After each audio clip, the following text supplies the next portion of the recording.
पदोन्नति में आरक्षण ये एक ऐसा मामला है जिसने बहुसंख्यक शासकीय सेवकों को इस प्रदेश में बहुत दुखी कर रखा है, बहुत तंग कर रखा है।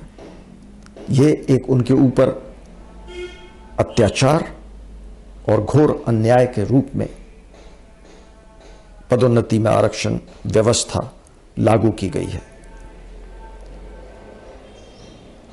जहां तक पदोन्नति में आरक्षण के नियम का सवाल है, ये लागू किए गए सन 2002 में, जब कांग्रेस का शासन था इस प्रदेश में और दिग्विजय सिंह मध्य प्रदेश के मुख्यमंत्री थे। इसके पीछे भी जाया जा सकता है इस समस्या की अगर जड़ में जाना है तो ये ऐसे नियम अनुसूचित जाति जनजाति को आरक्षण देने के लिए पदोन्नति में पहले से भी लागू किए गए थे। मामला पीडब्ल्यूडी डिपार्टमेंट के कुछ अधिकारियों का स्टेट एडमिनिस्ट्रेटिव ट्रिब्यूनल में गया। वहां इस नियम के विरुद्ध, इस नियम के खिलाफ आदेश पारित हुआ। तो शासन के वकील जबलपुर हाई कोर्ट गए और उन्होंने कुछ टेक्निकल आपत्तियां लगाई और यह कहा कि जो स्टेट एडमिनिस्ट्रेटिव ट्रिब्यूनल की जो बेंच ने आदेश पारित किया है, उसके उपाध्यक्ष जो कि पहले मध्य प्रदेश के मुख्य सचिव थे और उसके पहले प्रमुख सचिव सामान्य प्रशासन,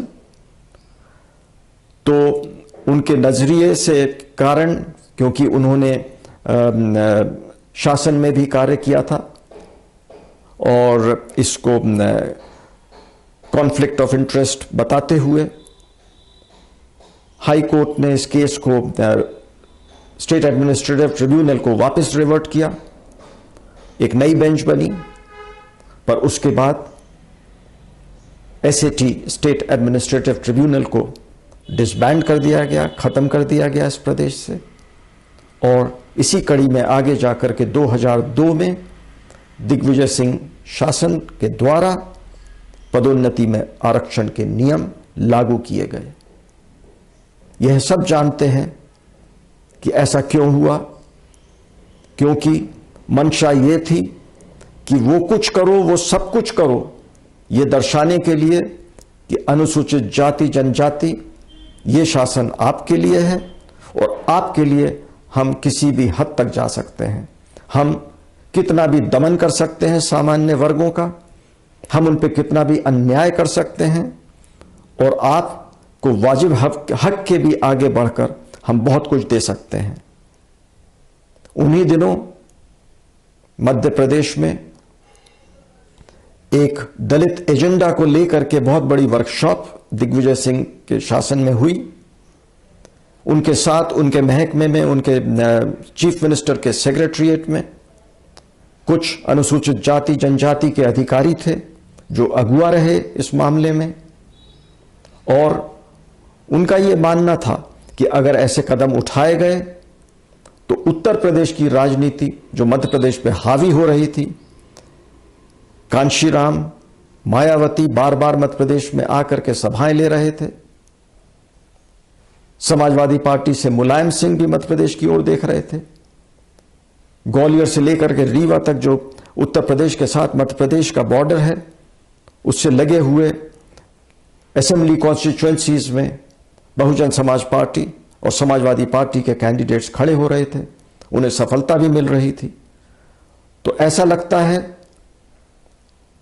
जो पिछला कांग्रेस शासन था और उसके जो अगुवा थे, मुख्यतः दिग्विजय सिंह, ये सोचते थे कि अपने दलित एजेंडा से ये मायावती मुलायम सिंह की बहुजन समाज पार्टी और मुलायम सिंह की समाजवादी पार्टी का जो मार्च मध्य प्रदेश की तरफ शुरू हो गया है, जो वो इस तरफ अग्रसर हो रहे हैं, तो हम एक दीवार खड़ी कर देंगे और उन्हें रोक देंगे, ये बताते हुए कि अनुसूचित जाति जनजाति का उनसे बड़ा हितैषी कोई नहीं। तो यहां तक तो राजनीतिक रोटियां सेंकी गई, पर इसके दुष्परिणाम की ओर किसी ने ध्यान नहीं दिया। जब 2002 में पदोन्नति में आरक्षण के नियम लागू किए गए तो उस नियम में यह बात भी सुनिश्चित की गई कि जब किसी आरक्षित वर्ग के व्यक्ति को पदोन्नत किया जाता है तो उसको साथ ही साथ कॉन्सिक्वेंशियल सीनियरिटी भी मिल जाती है। तात्पर्य यह है, समझ लीजिए कोई व्यक्ति एग्जीक्यूटिव इंजीनियर है सामान्य वर्ग का, पर पदोन्नति में आरक्षण के नियम लागू करते हुए अगर उससे कनिष्ठ कोई असिस्टेंट इंजीनियर को आगे बढ़ा करके सुपरिटेंडेंट इंजीनियर बना दिया जाए, भले ही वो वर्षों कनिष्ठ हो इस व्यक्ति से सामान्य वर्ग के, तो उसको उस दिन से सीनियर मान लिया जाएगा और इस सीनियरिटी का फायदा उठा करके जब भी और ऊपर कोई पद खाली होगा, भले वो रिजर्व हो या ना हो, उसके लिए दावेदारी उस कनिष्ठ व्यक्ति की जिसको पदोन्नति में आरक्षण का लाभ देते हुए सीढ़ी दर सीढ़ी ऊपर उठाया गया, वो हर स्थान पे अपना हक जताते हुए बैठ सकता है। परिणाम यह हुआ कि आरक्षित वर्ग के, अनुसूचित जाति जनजाति वर्ग के शासकीय अधिकारी सेवक बहुत तेजी से आगे बढ़ते गए और हर उच्च पद पे आसीन होते गए और सामान्य वर्ग के अधिकारी और कर्मचारी एक ही स्थान पर सालों सालों बैठे रहे और उनके लिए पदोन्नति के मार्ग नहीं खुले। इससे उन वर्गों में हताशा असीमित हो गई। आप बताइए, जब किसी व्यक्ति को दबा करके उससे कनिष्ठ कमजोर व्यक्ति, वो व्यक्ति जिसकी सेवा पुस्तिकाओं में विपरीत टिप्पणियां हो, वो व्यक्ति जो सीनियरिटी के मामले में बहुत पीछे हो, जो मेरिट के मामले में बहुत पीछे हो, जब आप उसे आगे बढ़ा करके शीर्ष पदों पे बैठाएंगे तो क्या सामान्य वर्ग का अधिकारी जिसको दबाया जा रहा है, कुचला जा रहा है, क्या उसके आत्मसम्मान को ठेस नहीं पहुंचेगी? क्या उसका मनोबल नहीं टूटेगा? और अगर ऐसा होगा तो क्या प्रशासनिक दक्षता ध्वस्त नहीं होगी? और यह एक व्यक्ति का मामला नहीं है, यह हजारों हजारों लाखों लाखों शासकीय सेवकों और अधिकारियों का मामला है जिन्हें पिछले अनेक वर्षों से मध्य प्रदेश में कुचला गया है, उनको आगे बढ़ने नहीं दिया गया, उनके मार्ग में रोड़े अड़ाए गए हैं आगे बढ़ने के। यह बहुत बड़ी विडंबना है। हम क्या बात करते हैं प्रगति की?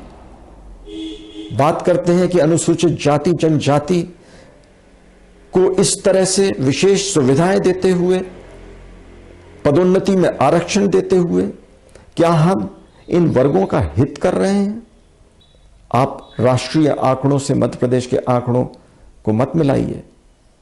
आपको असलियत जाननी है तो अनुसूचित जनजाति क्षेत्रों में जाइए और देखिए वहां पर मातृ मृत्यु दर क्या है, देखिए वहां जाकर के शिशु मृत्यु दर क्या है, देखिए न्यूट्रिशन की क्या हालत है, देखिए किस तरह से पूरी की पूरी कौम कमजोर पैदा हो रही है, जीते जी बच्चे मर जा रहे हैं। बहुत दयनीय स्थिति है। आप जमीनी स्तर की सच्चाई देखेंगे तो अपार दुख से भर जाएंगे। और यह पदोन्नति में आरक्षण करके यह समस्या का निदान नहीं किया जा सकता।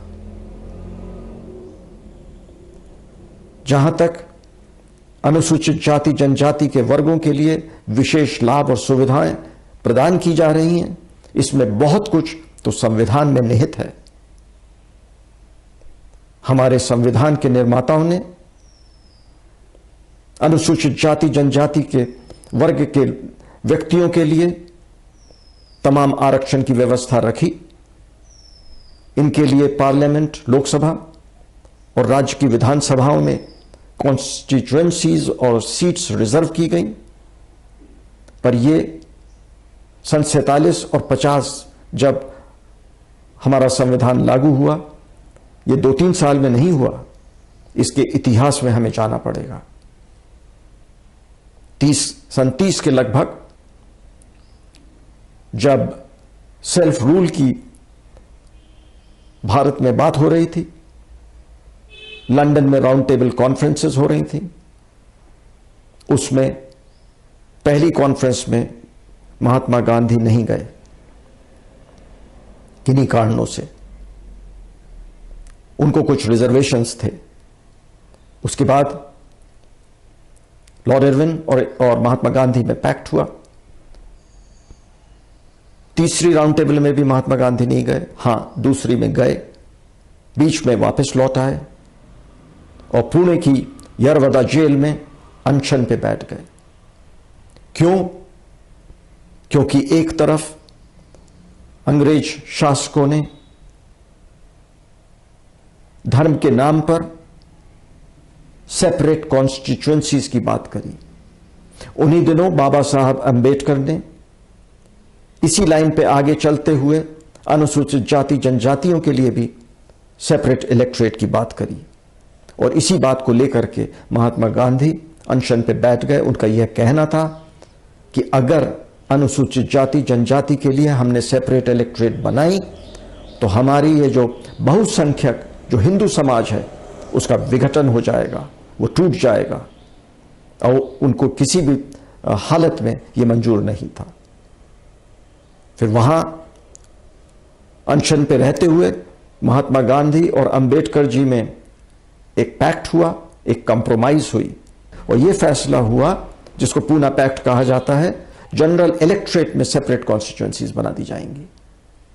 सेपरेट इलेक्टोरेट मान्य नहीं हुआ इन वर्गों के लिए, पर सेपरेट कॉन्स्टिट्यूएंसीज हां, इसको मान लिया गया और आगे जाकर के यही संविधान का भी हिस्सा बन गई ये वाली बात।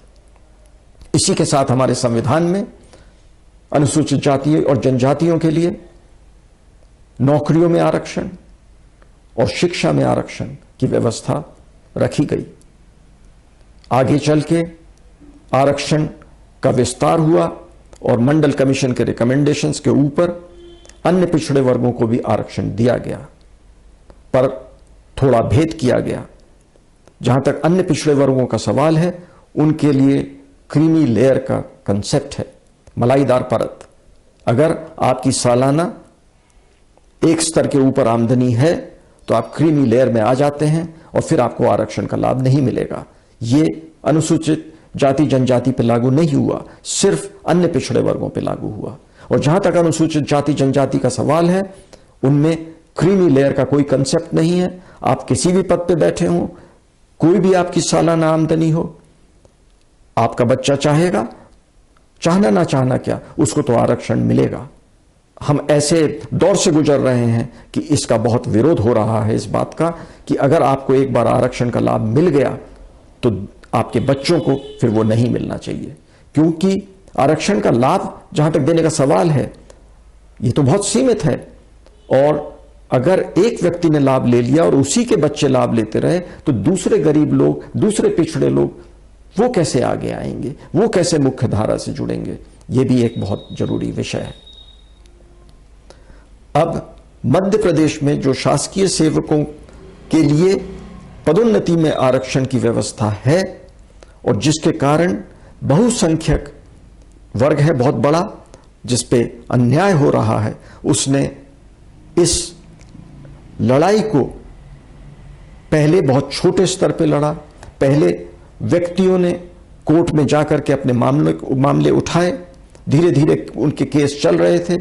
कोई इंदौर हाई कोर्ट की बेंच में केस चल रहे थे, कुछ केस जबलपुर में चल रहे थे। इस दौरान एक प्रयत्न किया गया कि जो शासकीय सेवकों की संस्थाएं हैं जो उनके हितों के लिए लड़ती हैं, उनसे जाकर के ये मांग की गई कि वो सब के हितों को देखते हुए पदोन्नति में आरक्षण के खिलाफ जो सत्ता में बैठे हैं उनके आगे मांग उठाएं और इस कुचक्र को खत्म करें। वो संस्थाएं जो सब सेवकों की हितों की रक्षा की बात करती हैं वो तो पीछे रह गई, और दूसरी तरफ अनुसूचित जनजाति और जाति के लिए कार्य करने वाली शासकीय सेवकों की संस्था, जिसको अजाक्स कहते हैं, अनुसूचित जाति जनजाति कर्मचारी संघ, उनके हितों के लिए तो आगे बढ़ बढ़ के लड़ते रहे, उनको पूरा समर्थन मिलता रहा शासन में बैठे हुए लोगों का, पर जो अनारक्षित वर्ग है उनकी बात करने वाला कोई नहीं था। इन हालात में कुछ शासकीय सेवक जो कोर्ट में भी अपना मामला लड़ रहे थे, वे आगे आए और उन्होंने एक संस्था का निर्माण किया जिसका नाम है सामान्य पिछड़ा अल्पसंख्यक अधिकारी कर्मचारी संस्था। और जब यह संस्था बन गई तो सब ने मिलकर के कोशिश की, और जो बिखरे हुए एक एक व्यक्ति के केस चल रहे थे हाईकोर्ट की अलग अलग बेंचेस के आगे, इन्होंने उन केसेस को कंसोलिडेट किया और तब जाकर के हाईकोर्ट में पदोन्नति में आरक्षण का मामला कंसोलिडेट होकर एक केस के रूप में आगे उसकी सुनवाई हुई और बहुत तेजी से समाधान भी सामने आया। और 2016 में 30 अप्रैल को जबलपुर हाईकोर्ट ने एक ऐतिहासिक फैसला दिया और उसने कहा उस फैसले में कि पदोन्नति में आरक्षण के नियम गैर कानूनी हैं, संविधान के खिलाफ हैं और इस प्रकार इन नियमों को हाईकोर्ट के आदेश के द्वारा रद्द कर दिया गया। हाईकोर्ट ने अपने आदेश में यह भी कहा कि वे शासकीय सेवक जिनको इन नियमों को आधार बना करके पदोन्नति दी गई है उनको वापस रिवर्ट किया जाए, अपने पुराने स्थानों पर उन्हें वापस पोस्ट किया जाए। यह 30 अप्रैल को फैसला आता है पिछले साल। 10 दिन के अंदर 10 मई 2016 को प्रदेश सरकार ने सर्वोच्च न्यायालय जाकर के जबलपुर हाईकोर्ट के फैसले को चुनौती दी और एक सिविल अपील दायर करी। इसके 2 दिन बाद अजाक्स जो अनुसूचित जनजाति और जाति की संस्था है उनके अधिकारियों के सम्मेलन में जाकर के मध्य प्रदेश के मुख्यमंत्री शिवराज सिंह चौहान ने बहुत जोर जोर से और बहुत आश्वस्त करते हुए कहा, जब तक वे जिंदा हैं कोई माई का लाल नहीं है जो इस व्यवस्था को रोक सके। एकदम सवाल उठता है कि क्या मध्य प्रदेश के मुख्यमंत्री भारत के सर्वोच्च न्यायालय को चुनौती दे रहे थे, जहां प्रदेश सरकार ही सिविल अपील लेकर के गई और उन्होंने एक चुनौती याचिका दायर करी।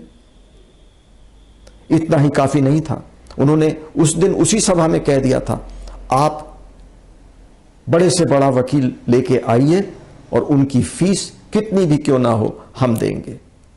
अरे ये फीस मध्य प्रदेश के शासकीय सरकारी खजाने से, जो जनता की गाढ़ी कमाई से जो कर प्राप्त किया जाता है, उसमें से उस धन से ये फीस पे की जाएगी किसके लिए? एक वर्ग के लिए और किसके खिलाफ? एक बहुत बड़े शासकीय सेवकों के वर्ग के लिए जिन पे अन्याय हो रहा था, यह हाईकोर्ट कह चुका है, उनके खिलाफ आप चुनौती करेंगे और फीस पे करेंगे। इतना ही काफी नहीं, उसके बाद जैसे जैसे सर्वोच्च न्यायालय में तारीख पड़ती थी इस केस के लिए, मध्य प्रदेश सरकार के वकील कोई ना कोई बहाना बना करके कोर्ट में अर्जी देते कि इस केस को एडजॉर्न किया जाए, इसकी डेट आगे बढ़ाई जाए, इसकी हियरिंग आगे बढ़ाई जाए। और सरकारी खजाने से उन वकीलों को तो मोटी मोटी रकम फीस के बतौर दी जा रही है। यह जनता सोच सकती है कि आर्थिक रूप से कमजोर, असहाय, सामान्य श्रेणी के कर्मचारियों का जो केस चल रहा है वो अपने वकीलों को फीस देने के लिए कहां से लाएंगे। और अगर लगातार सर्वोच्च न्यायालय में हियरिंग हो तो फैसला भी जल्दी आएगा, पर वो तो होने नहीं दिया जा रहा। 7-8 महीने बीत गए, मई 2016 से लेकर अब तक केस सुप्रीम कोर्ट में लटका हुआ है। तारीख पे तारीख बढ़ती चली जा रही है। अगली सुनवाई 2 तारीख को है। अब देखना है कि क्या होता है। क्या प्रदेश सरकार एक बार फिर तारीख आगे बढ़वाने की मांग करती है, या इस केस को और पेचीदा और जटिल बनाने के लिए बहुत सारी रिट और दूसरे लोगों के द्वारा और स्वयं के द्वारा क्या कुछ और केस भी दायर करने जा रहे हैं। ऐसा अखबारों में भी छपा है और सब जानते हैं ये सब सिर्फ तारीख आगे बढ़वाने के लिए है, क्योंकि प्रदेश सरकार के पास ऐसे कोई तथ्य हैं ही नहीं जिनको आगे रख करके वे इस केस में सफल हों। वे जानते हैं सफलता तो मिलनी नहीं है, इसलिए केस को कॉम्प्लिकेट कर रहे हैं और डिले करवा रहे हैं, ताकि सामने वाली पार्टी जो रिस्पोंडेंट्स हैं वो थक जाएं। सपा समर्थित जितने भी शासकीय सेवक हैं वो थक जाएं, टूट जाएं। अब जब हम जनता की बात करते हैं तो सामान्य जन पूछ सकता है कि ये तो सेवा शर्तों का और ये एडमिनिस्ट्रेशन का, प्रशासन का मामला है, इससे उन्हें क्या लेना देना। कि जब मेरिट और सीनियरिटी वाला व्यक्ति कुचल दिया जाता है, उसको आगे नहीं बढ़ने दिया जाता, और उससे कहीं कनिष्ठ, उससे कहीं जूनियर, जिसकी सेवा पुस्तिका में विपरीत टिप्पणियां भरी हों, उन सबको अनदेखा करके अगर उस व्यक्ति को पदोन्नत कर दिया जाएगा, जो हो रहा है मध्य प्रदेश में, तो क्या मेरिट और सीनियरिटी वाले अधिकारियों और कर्मचारियों का मनोबल नहीं टूटेगा? देखिए, जब किसी कर्मचारी या अधिकारी के आत्मसम्मान को ठेस पहुंचती है, जब उसके मनोबल को कुचला जाता है, तो क्या उसका परिवार इन बातों से अछूता रह सकता है? आप जाइए, मिलिए इनके परिवार के सदस्यों से, वो सब आपको बताएंगे किस तरह से उनके आत्मसम्मान को कुचला गया है, किस तरह से उन सब का मनोबल तोड़ा गया है। और जब ऐसी परिस्थितियां होती हैं तो क्या प्रशासनिक दक्षता ध्वस्त नहीं हो जाती? इसका सीधा संबंध जनता से है। ये शासन, ये प्रशासन है किसके लिए? शासन प्रशासन क्या करता है? समाज को, जनता को सुविधाएं प्रदान करता है, इंफ्रास्ट्रक्चर बनता है, डेवलपमेंट होता है प्रशासन के द्वारा, वेलफेयर होता है। जब प्रशासनिक दक्षता ध्वस्त होती है तो सेवाएं जो प्रदान की जा रही हैं उनकी क्वालिटी में भी बुरी तरह गिराव आता है। सड़क बनती है तो उसकी क्वालिटी गिरती है, बिल्डिंग्स और पुल बनते हैं तो उनकी क्वालिटी गिरती है, भ्रष्टाचार पनपता है। क्यों? क्योंकि किसी की के प्रति जिम्मेदारी नहीं रहती। और हम क्या देते हैं जनता को? एक ऐसा प्रशासन जो जिम्मेदार नहीं है किसी के प्रति। जिम्मेदारी सिर्फ एक पक्षीय दिख रही है कि आप अनुसूचित जाति जनजाति से हैं तो बेफिक्र हो जाइए, आप शीर्ष पदों पे बैठा दिए जाएंगे और जो चाहे करिए, और मेरिट और सीनियरिटी वालों की परवाह मत करिए। यह बहुत ही एक विकराल स्थिति है जो समाज को आगे बढ़ करके, अपनी ताकत दिखा करके जो शासन में है उनको सीधा एक मैसेज देना चाहिए कि अब और बर्दाश्त नहीं होगा। 1930 से 2017 बहुत लंबा सफर हो गया।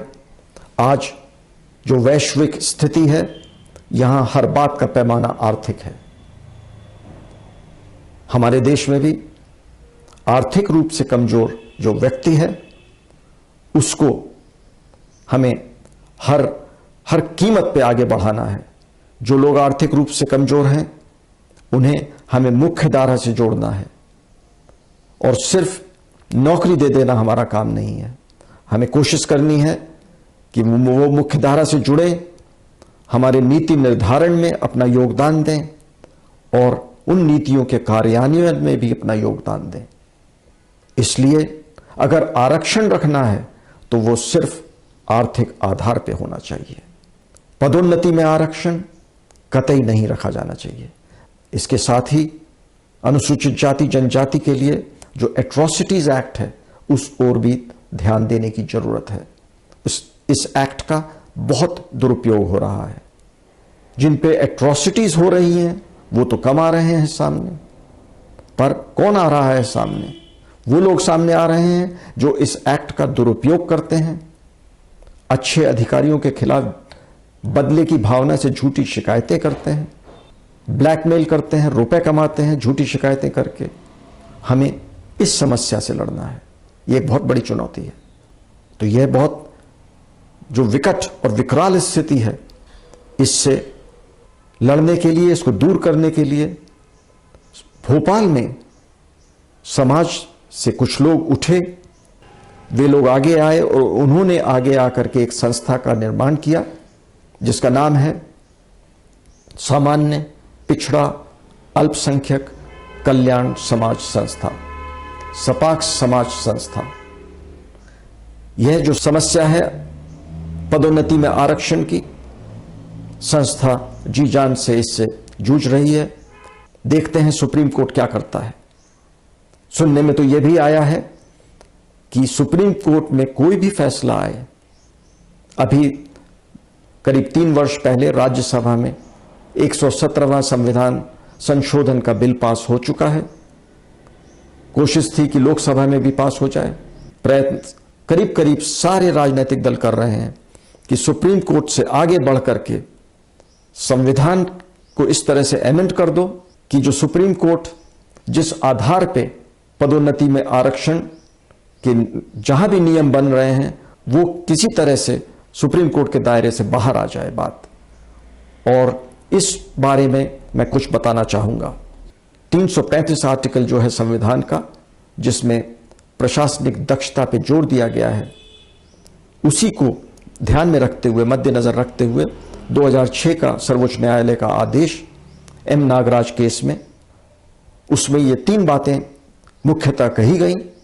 पदोन्नति में आरक्षण के प्रोविजन को इस्तेमाल करती है कोई भी सरकार तो वो एक व्यक्ति विशेष के मामले में इसको लागू कर सकती है, केस बाय केस। और उस समय उस शासन को यह स्थापित करना पड़ेगा कि जिस व्यक्ति को पदोन्नति दी जा रही है, 2, उस पिछड़े वर्ग का प्रतिनिधित्व क्या है उस स्तर पर जहां पर पदोन्नति दी जा रही है।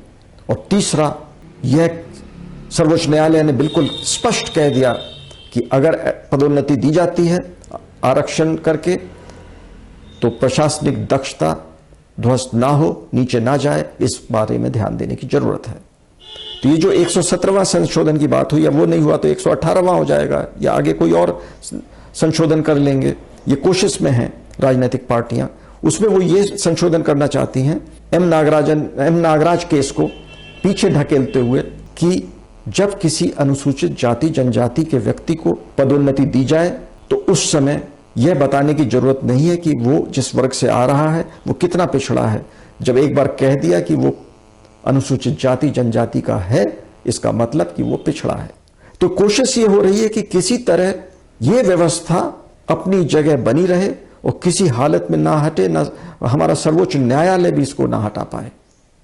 और इन्हीं बातों को लेकर के सपाक्स समाज जनता के बीच में जा रहा है, जनता में अपनी आवाज बुलंद कर रहा है और जनता को इस बात से पूरी तरह परिचित करा रहा है कि अगर वोट की राजनीति हमने इस देश में जितनी चली आ रही है, इसको अगर हमने आगे बढ़ने दिया तो प्रशासनिक व्यवस्था इस तरह गिर जाएगी, इस तरह ध्वस्त हो जाएगी कि देश जो दूसरे राष्ट्र हैं जो बहुत आगे प्रगति कर चुके हैं, उनसे कंपटीशन करना मुश्किल हो जाएगा। और जो हमारे पिछड़े वर्ग हैं, जो हमारे गरीबी रेखा से नीचे रह रहे भाई बहन हैं, हम उनको मुख्य धारा से जोड़ने में सफल नहीं हो पाएंगे। और इन्हीं कारणों से सपाक्स समाज यह चाहता है कि जो आरक्षण का मुद्दा है इस पे एक देशव्यापी बहस हो, क्योंकि जहां तक संविधान में आरक्षण का सवाल है, हर 10 साल में इसका पुनरीक्षण होता है,